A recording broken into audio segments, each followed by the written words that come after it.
میں ایک عورت سموسے بیچتی تھی، مگر اس کی محنت کے پیچھے ایک ایسا راز چھپا تھا جس کے بارے میں پورے گاؤں کو کبھی اندازہ ہی نہ تھا۔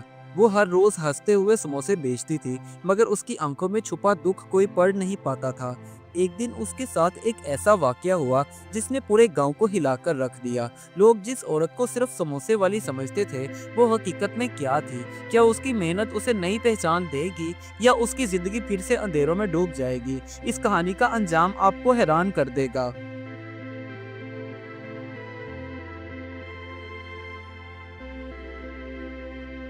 گاؤں کی ایک گلی میں نسرین نامی عورت ہر صبح سموسے تلتی تھی۔ اس کی محنت دیکھ کر لوگ کہتے، یہ عورت سچ میں ہمت والی ہے۔ نسرین کی زندگی بس اس چولہے اور سموسے کے تیل کی حد تک محدود تھی۔ اصل میں نسرین کے شوہر کی ایک حادثے میں موت واقع ہو گئی تھی۔ اب گھر میں اس کے بچے تھے جن کے لیے نسرین محنت کر کے روزی کماتی تھی۔ اس کے پاس زیادہ سامان نہیں تھا، مگر دل بہت بڑا تھا۔ نسرین کے سموسے بکنے کی شروعات ہمیشہ اسکول کے بچوں سے ہوتی تھی۔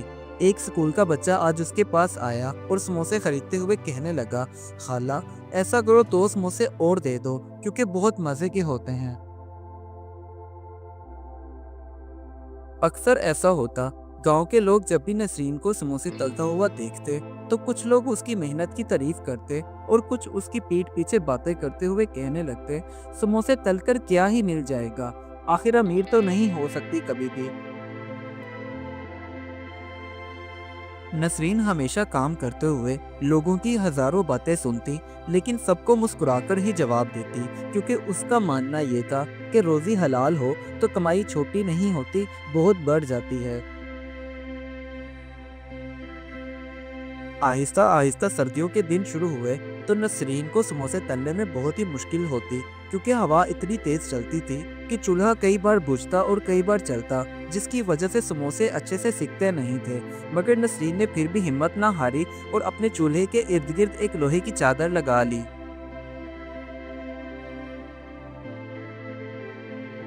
ایک دن نسرین سموسے بنانے کے لیے باورچی خانے میں گئی تو وہاں اس نے دیکھا کہ آٹا اور آلو بہت ہی کم ہے۔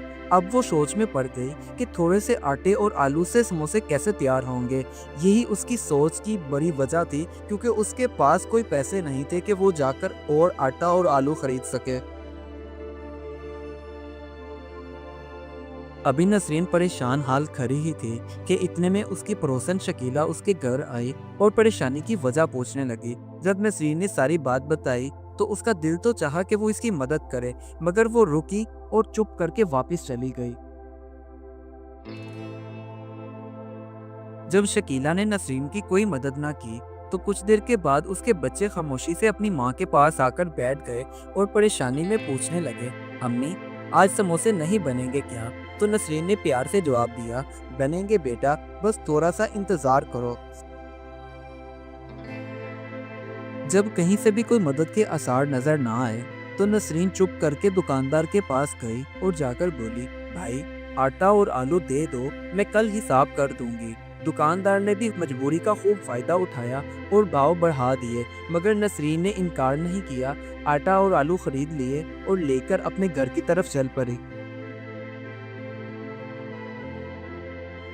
اب جب گاؤں والوں نے دیکھا کہ نسرین نے آٹا اور آلو اٹھائے ہوئے ہیں تو آپس میں سرگوشیاں کرتے ہوئے کہنے لگے، لو جی اب یہ بی بی قرض لے کر سموسے بنائے گی۔ نسرین نے سب کی باتیں سنی، لیکن کسی کو جواب دیے بغیر وہ اپنے گھر کی طرف چلی گئی۔ گھر پہنچتے ہی نسرین نے جلدی سے آٹا گوندنا شروع کیا، بچے آلو چھیننے لگے۔ ماں کی محنت دیکھ کر بچوں کے چہروں پر خوشی آ گئی۔ نسرین نے بھی ہنستے ہوئے کہا، بس بچوں آج سب مل کر سموسے بنائیں گے اور آج کوئی اداس نہیں ہوگا۔ کچھ ہی دیر میں سموسے کا آٹا اور فلنگ تیار ہو گئی۔ اب نسرین نے چولہا جلایا، تیل گرم ہونے لگا، نسرین نے ایک ایک کر کے سموسے ڈالے تو خوشبو پورے گاؤں میں پھیل گئی۔ گزرنے والے بھی رکنے لگے اور کہتے، واہ نسرین آج تو خوشبو ہی کمال کر رہی ہے۔